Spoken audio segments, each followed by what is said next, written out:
Hello, today we are going to discuss about the fourth module in Information Theory and Coding of VTU syllabus 18 EC 54, and that module 4 is Error Control Coding.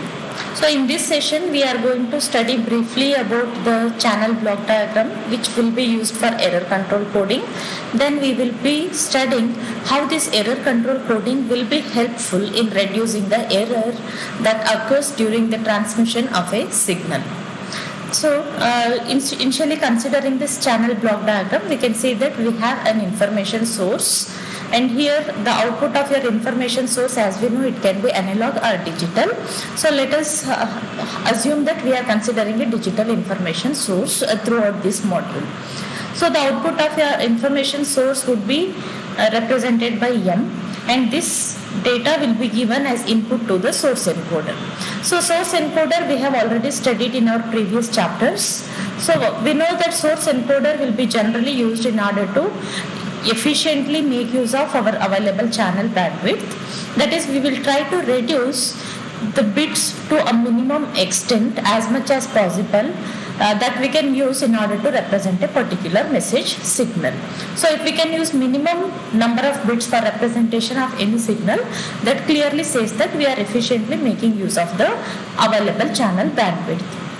Now the source encoder output will be given to the channel encoder.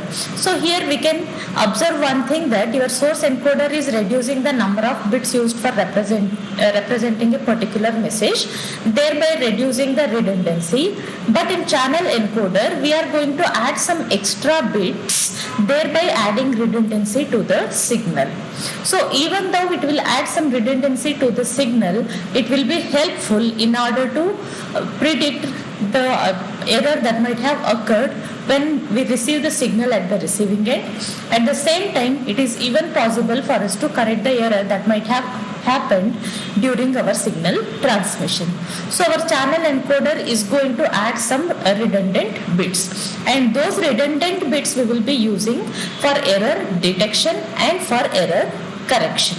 So sometimes we will do only error detection, and sometimes we will do both error detection and error correction.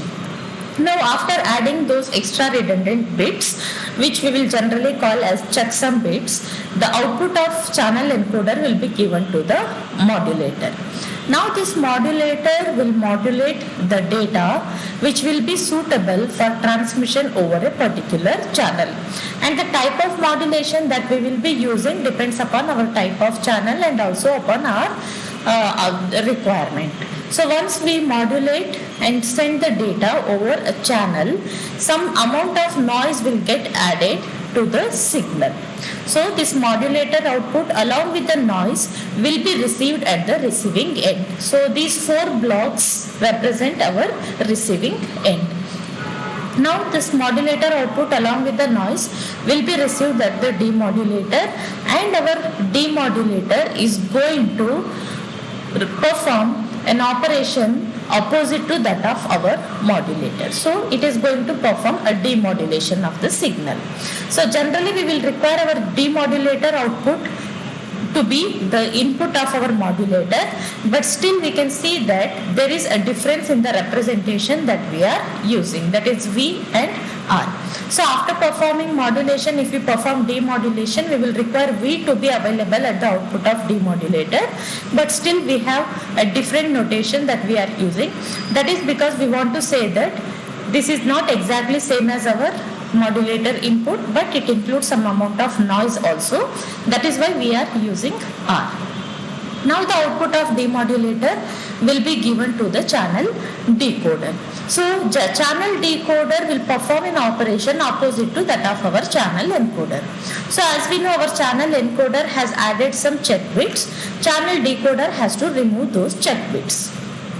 So with the help of those check bits, before it removes those check bits, with the help of those check bits, it is going to identify if any error has occurred in the signal during its transmission. If there is any error, either it can go for error correction on its own, or else it can ask the transmitter for retransmission of the signal. So this is our channel decoder. Now the output of channel decoder will be given to the source decoder.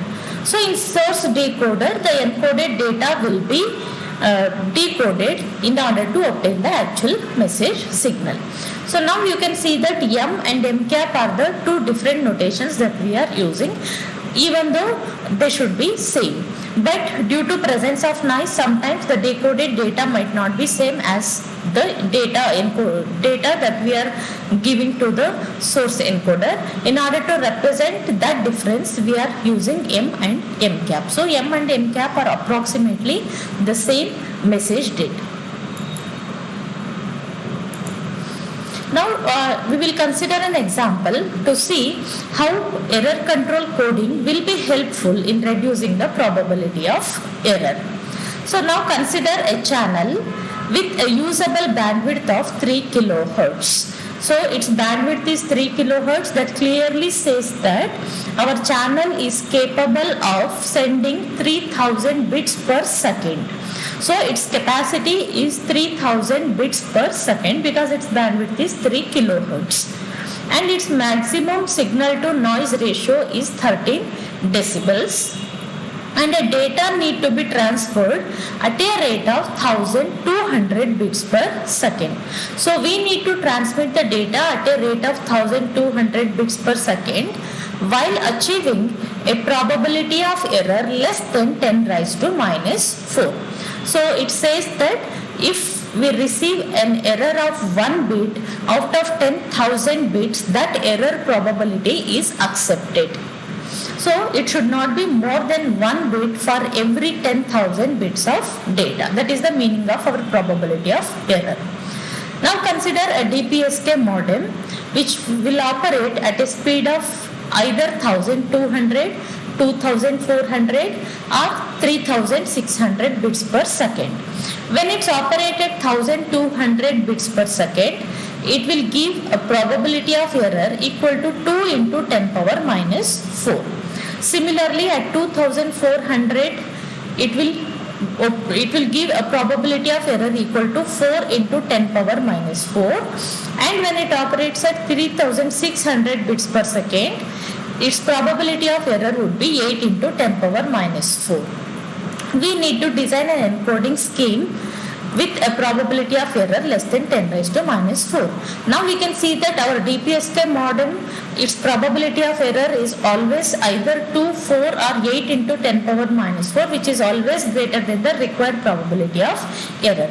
Now we will see how we can achieve this probability of error with the help of error control coding. If we do not use error control coding, then our probability of error could be either 2 into 10 power minus 4 or 4 into 10 power minus 4, or it can be 8 into 10 power minus 4. But we require a probability of error less than 10 power minus 4. Now let us consider the given data. RB is equal to 1200 bits per second, right? So that is given required data rate, and the channel rate for the DPSK modem can be either 1200, 2400 or 3600.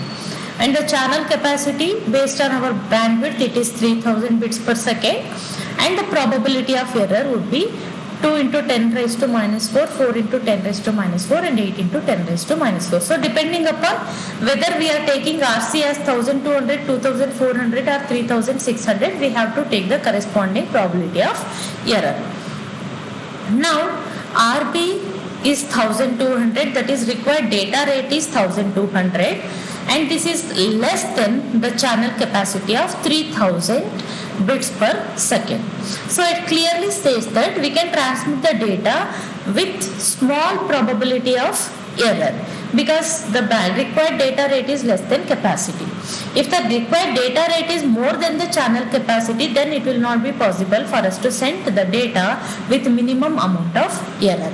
However, it is less than the channel capacity, so we can achieve a minimum amount of probability of error. Now assume that we are transmitting 0 and 1. That is, we are assuming a binary source of information. The corresponding codes for 0 would be 0, 0, 0, and for 1 it would be 1, 1, 1. So now as we can see, for 0 we are using 3 zeros and for 1 we are using 3 ones. That means that these 2 bits are redundant. Similarly here these 2 bits are redundant. So 2 out of 3 bits are redundant. However, those bits are added by our channel encoder for error detection and error correction. Okay, so if we receive 0, 0, 0, that could be decoded as 0. If we receive 1, 1, 1, that would be decoded as 1. Now let us use the scheme of majority logic decoding scheme. So majority logic decoding scheme says that if we have more number of zeros, decode it as 0. If we have more number of ones, decode it as 1. But however, remember that the valid code words are all zeros or all ones, not a combination of 0 and 1. So any bit combination other than all zeros and all ones means the code is with the error. Fine. So now let us consider the various combination. So here this says that this is a valid code word and 111 is also a valid code word, right? So the 000 would be decoded as 0, 111 would be decoded as 1. So all these remaining combinations are the combinations with error, either with error of 1 bit or with a error of 2 bits. Okay, so now assume that we are transmitting 000. So at the receiving end, if we receive 001, that means that only 1 bit is in the error. So when 1 bit is in the error, with the help of majority logic decoding, we can still see that there are 2 zeros, therefore we can decode it as 0. Similarly, when we send 000, if the middle bit is in error, we will receive this combination. Still it can be decoded as 0. And when we send 000, if the first bit is in error, we will receive this combination at the receiving end. But still this can be decoded as 0 because there are more number of zeros. But when we send 000, here in these combinations we have a single error, but still they have been decoded properly. But if we assume that there are 2 errors, that is in the second and third bit, okay, we are decoding that as 1 because the total number of ones is more here compared to the total number of zeros. So we can see that when we send 0, we have to decode it as 0, but we are decoding it as 1, which means that is the error, right? So this has happened when there are 2 errors in the transmitted data. Similarly, if you assume that there are errors in the first and third bit, still we are decoding it as 1. Therefore, if there are 2 errors in the transmitted data, then our decoding is not correct. If there are 3 errors, we will get the combination 111 and decode it as 1. Again, it is an error. So we can see that for the transmitted data 000, if the received data is 000, that is, if there are no errors, we will decode it properly. If there is only 1 error, as we can see in these 3 combinations, still we can decode it properly. But if there are 2 errors, as we can see in these 3 combinations, our decoding is not correct. Similarly, if we have 3 errors, again our decoding is not correct. Okay. Similarly, you can consider another case of sending 111 and decoding it by assuming a single bit error, as we can say in these 3 are 2 bit errors or 3 bit error. Okay. So in majority logic decoding, by representing a single bit by using a 3 bit length code word, we can see that error occurs when there are 2 errors in the received data or if there are 3 errors in the received data. Therefore, probability of error can be defined as probability that there are 2 or more bits in a triplet are in error. So these 4 combinations for a transmitted data of 000. So probability of 2 or more bits in a triplet are in error can be rewritten as probability that our bk is not equal to bk dash. That is, sent binary data is not same as the received binary data. And how can we define this probability of error? So the error might occur when there are 2 bits. We will consider the first term by considering that there are 2 bits of errors in a triplet, and second term is written by considering 3 bits of error in a given received data. So 2 bits of error out of 3. So that says 3C2 is the total number of combinations that we receive. If QC represents a bit error, since we are assuming that there are 2 bits of error, we are considering it as QC square. If 2 bits are in error, that clearly says that 1 bit has been received without any error. So this is 1 minus QC says that 1 bit has been received without any error. Because this is the probability of error, obviously 1 minus QC is the probability that there is no error. Okay. So probability of 2 bits in error is represented as total number of combinations 3C2, 2 bits with error QC square, and 1 bit without any error, that is 1 minus QC. Similarly, if I consider the case when all the 3 bits are erroneous, the total number of combination would be 3C3. And since all the 3 bits are in error, we will consider QCQ. Okay. So now we have written the expression for probability of error. Now if you can simplify this entire expression, you will get it as 3QC square minus 2QCQ. Now if we consider the maximum amount of probability of error for a DPSK modulator, which is 8 into 10 power minus 4 with RC equal to 3600 bits per second, and if we substitute this QC, we will obtain the probability of error to be 0.019 into 10 power minus 4, or approximately I can say 0.02 into 10 raised to minus 4. Our requirement is probability of error should be less than 1 into 10 raised to minus 4, but we are getting 0.02 into 10 raised to minus 4, which is actually very less than the required probability of error. And hence it is clearly proved that our error control coding will reduce the overall probability of error.